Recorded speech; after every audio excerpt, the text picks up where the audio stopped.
fake stuff and said a lot of stuff that, a person that you claim that you cool with, you would never say. So that was my big issue with him. I just know, character take you a long way. And I just don't agree with the character, actions that he took.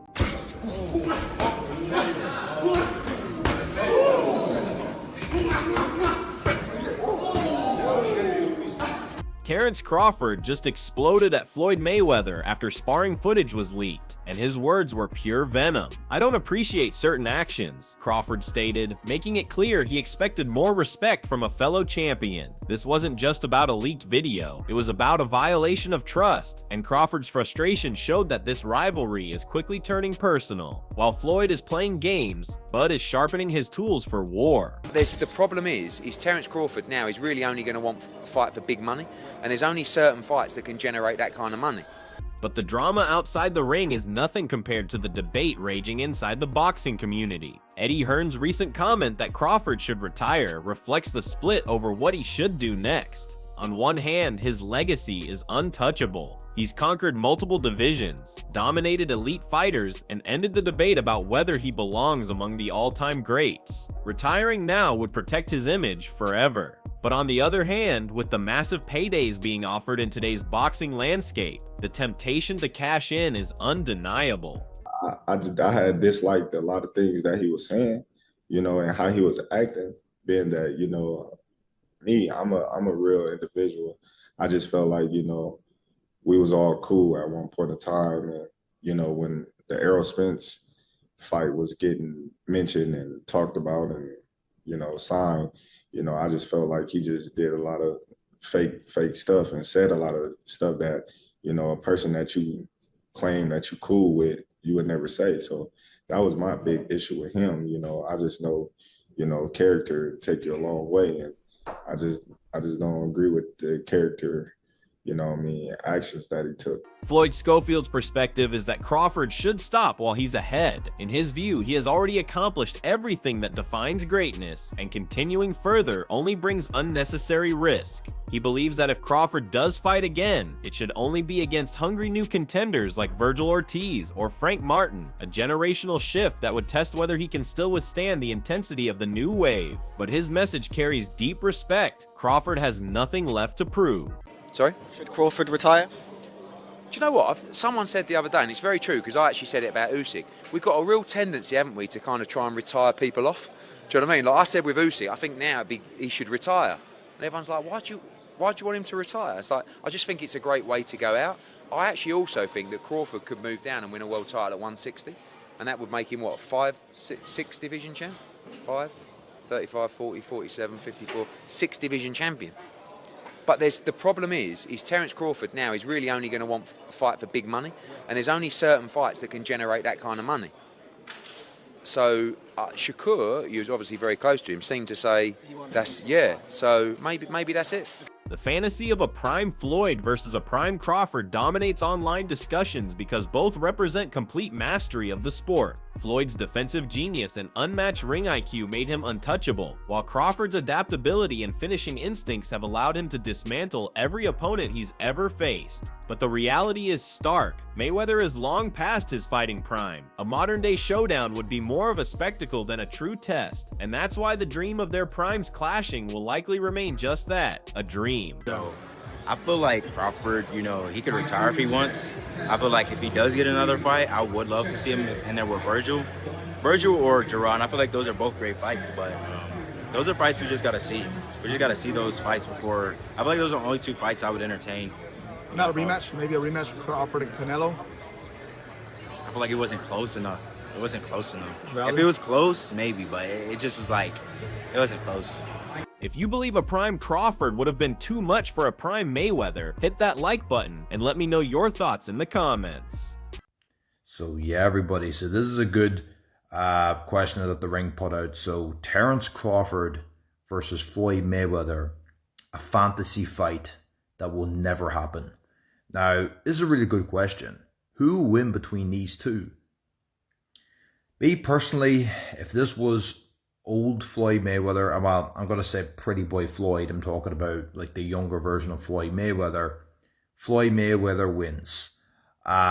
You're talking probably prime Floyd Mayweather versus prime Terence Crawford. You could see Floyd Mayweather beating Terence Crawford, but you're talking about money Floyd versus Terence Crawford. I see Terence Crawford stopping him in the later rounds due to Floyd Mayweather's passive style and Philly shell. I believe he'll melt. Terence Crawford would just break him, I think. People forget what Manny Pacquiao was able to do on Floyd Mayweather, have success with him certain parts of the fight, and people just need to see, Floyd Mayweather's, I would say, fights, later down the years. I think Crawford would just be able to break that defense. I don't know. The thing is about Terence Crawford, he has a very, very awkward style, very awkward foot movement and footwork. This is the thing. A lot of people were thinking, no, nobody beats Floyd. Or if you try to compare somebody else, no, this man will beat Floyd. Floyd would beat everybody.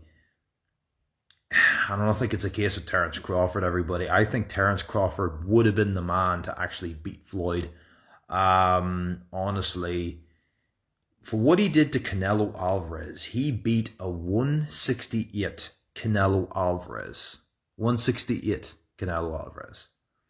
And that's where the debate gets tricky. Analysts have been careful to point out that stats and accolades don't always define greatness in a head-to-head sense. Floyd's 50-0 record is something few can replicate. Crawford, on the other hand, is undisputed in multiple divisions, a feat Floyd never achieved. The comparison is difficult because their accomplishments came in different eras against different opponents. As many have argued, being more accomplished on paper isn't the same as being the better fighter inside the ring. Floyd Mayweather versus Terence Crawford is the topic of this video, and someone posted this: number of world champion fighters beaten, Floyd with 23, Terence with only 11. But my response to this is, being more accomplished does not mean you're better than someone. By example, Canelo has 18 former world champions beaten, Terence has 11. So you could argue that Canelo's more accomplished. Meanwhile, Terence just whooped him over the course of 12 rounds over the weekend. We all saw it. Plus, more accomplished fighters lose to lesser accomplished fighters all the time, so that's a bad argument. Let's talk skill for skill. Terence Crawford has knockout power in both hands. He can switch stances. He's not a stationary target. He has good footwork. He knows how to counterpunch. He knows how to fight on the outside and on the inside. He can make it dirty. He knows how to box and he knows how to fight. There's a difference. Guys like Shakur Stevenson, for example, they know how to box. When it comes to actually getting down and dirty, the jury is still out on one Shakur Stevenson, just by example. Terence Crawford, I think, if you look at the names on Floyd's list here, Manny Pacquiao, Canelo, Marcos Maidana, Cotto, and the list goes on and on, I think Terence Crawford has a shot at beating all those guys. I don't think anybody on that list jumps off the page and goes, oh my God, I think he smokes Terence Crawford. You can't say that about anybody on any of these guys' lists and names here. So yeah, that's my take on this, man. Maybe the only guy is Gennady Golovkin. I could see Gennady Golovkin giving Terence a really hard fight, especially at that weight. But remember, Canelo lost to Gennady. Gennady shouldn't even be on this list. He's only on the list because the judges are in Canelo's back pocket. So, that's a whole nother argument. But yeah, that's my take on this, guys. Skill for skill, Terence Crawford might be one of the best of all time, and that's okay. It's okay to accept that, guys. It's fine. Let me know what you think in the comments below, whether you agree or disagree.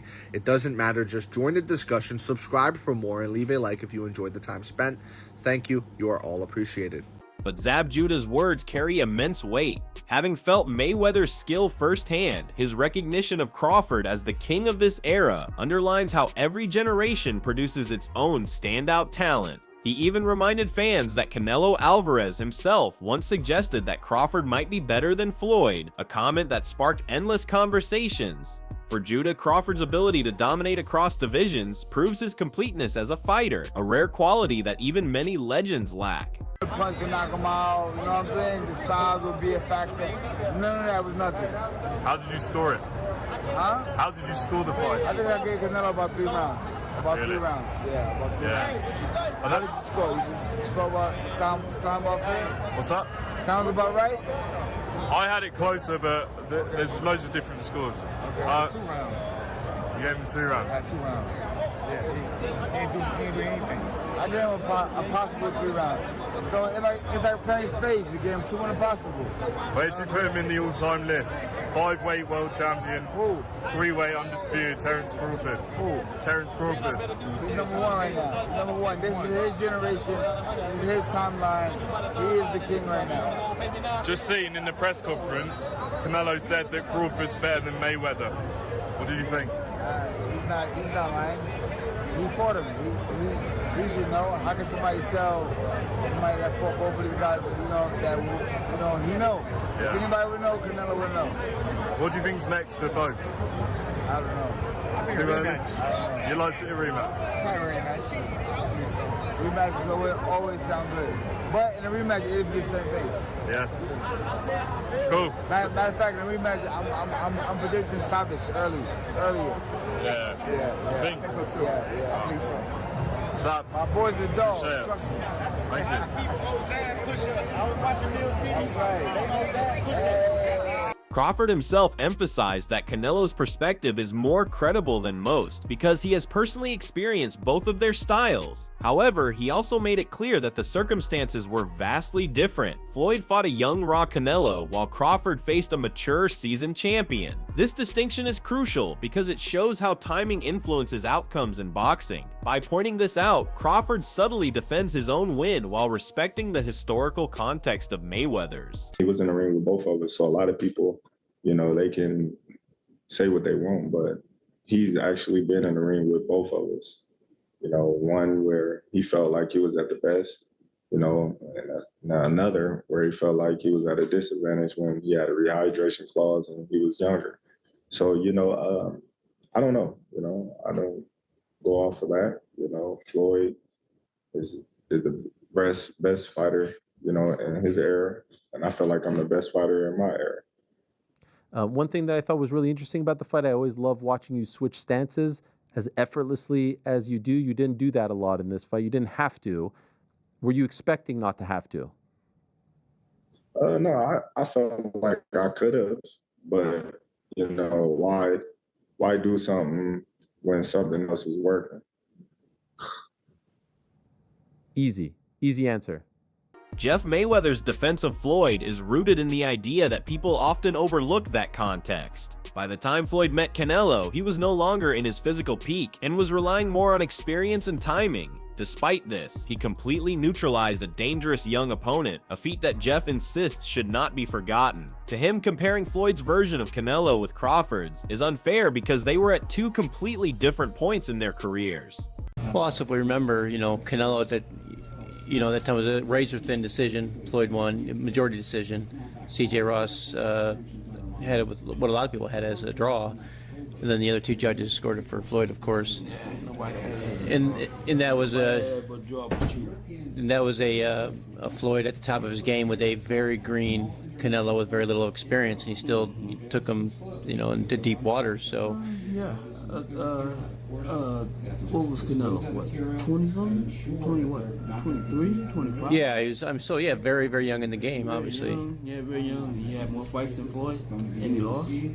Yeah, but a man that was 30-something years old, 36.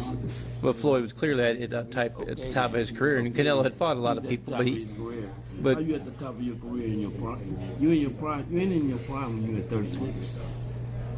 That's not your prime. Did he lose? 20s. I mean, your prime is in your 20s. It's different for different people. Yeah, okay. Well, so, and that's why Canelo was saying what he's saying. But want to make himself look like he did something great. But Buddy McGirt's analysis captured the essence of Crawford's brilliance. He pointed out how Crawford controlled every aspect of the bout against Canelo, dictating the pace, distance, and exchanges from start to finish. This level of control reminded McGirt of the way Floyd used to outthink opponents, but he stressed that Crawford added his own twist with aggression and finishing instincts. For McGirt, the victory was a statement that Crawford belongs in any discussion about the greatest technicians the sport has ever seen. Yes. Like, what fight were they watching? Right. I mean, it's. I don't know, man. I don't know what some of these guys be doing in this game, man. Some people, in situations like that, they should ask them, listen, just turn in your license, bro.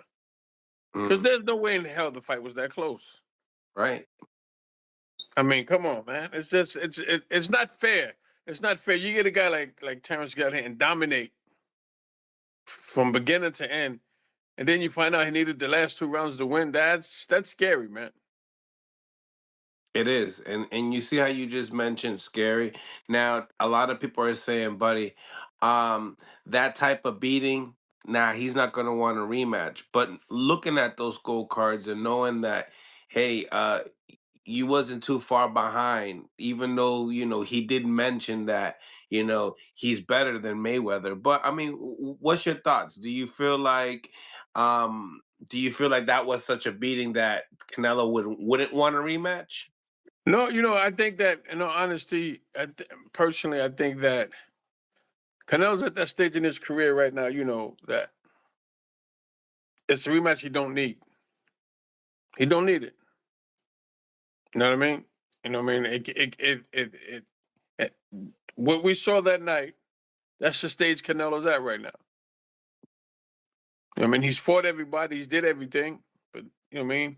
He passed the torch to the right guy. Mm. You know what I mean? He passed the torch to the right guy. You know what I mean? He lost it to Terence fan square, and he passed the torch. So if you're gonna have another fight, cool, but you don't need to. You have nothing. He has nothing to prove. He fought Terence and nobody else would. Terence Crawford versus Floyd Mayweather Jr. Who wins this fight? I'm going with Terence Crawford, and I don't think that's unpopular or crazy to say. I think most people will agree with me. I understand Floyd Mayweather has a lot of fans out there, but the truth is, as great as Floyd Mayweather is, Terence Crawford is one of one. And I say that because who else has knockout power in both hands, is able to switch stances between orthodox and southpaw so seamlessly while having great footwork? It's not like Terence Crawford is some stationary target or a flat-footed fighter that's going to be chasing Floyd around. Terence Crawford knows how to cut the ring off. He has tremendous ring IQ. And not only is he a great boxer, but he's a great fighter. He'll be able to make it dirty. If he is on the inside with Floyd, that power will carry him far. And I just don't see how Floyd will be able to beat a Terence Crawford. I really don't see it. I understand Floyd's defense is incredible, but he is smaller than Terence Crawford. Terence Crawford would have a significant reach advantage on Floyd Mayweather. I believe Terence Crawford would also be taller than Floyd Mayweather, as well as all the skillful and technical aspects of what I just laid out prior. So I don't understand how anybody could pick Floyd Mayweather to beat Terence Crawford. Styles make fights, and I believe Terence has the style to beat one Floyd Mayweather. Let me know what you think in the comments below. Whether you agree or disagree, it doesn't matter. Join the discussion, subscribe for more, and leave a like if you enjoyed the time spent. Thank you. You are all appreciated. In the end, this isn't just a fantasy matchup, it's a battle for the title of best of this generation. While Mayweather's charisma and undefeated streak made him a global phenomenon, some argue that Crawford's pure fighting skill may even surpass his. Where Floyd was defensive and cautious, Crawford is calculated yet ruthless, making him equally difficult to beat but arguably more exciting to watch. The debate will rage on, but one thing is clear: Terence "Bud" Crawford has forced the world to reconsider who truly sits on the throne.